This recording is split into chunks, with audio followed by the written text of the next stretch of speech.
Hello, in front of me I've got Asus ROG Phone 6D.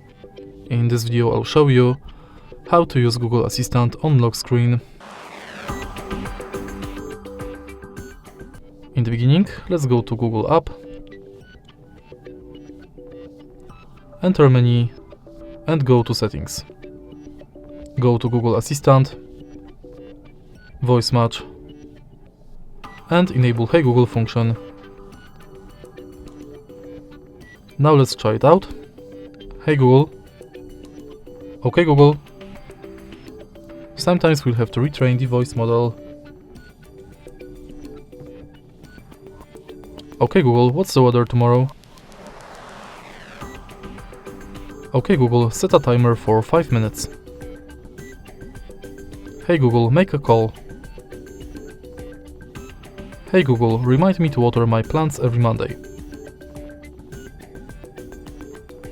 Tap next and let's try it out again.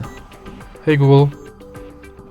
Now we are sure it's working, let's go back and enter lock screen. Also make sure that this function is enabled, and now you can simply lock the screen and say, Hey Google, what's the weather like tomorrow?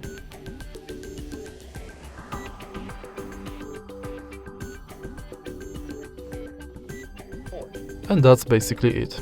If you find this video helpful, please leave a like, comment and subscribe.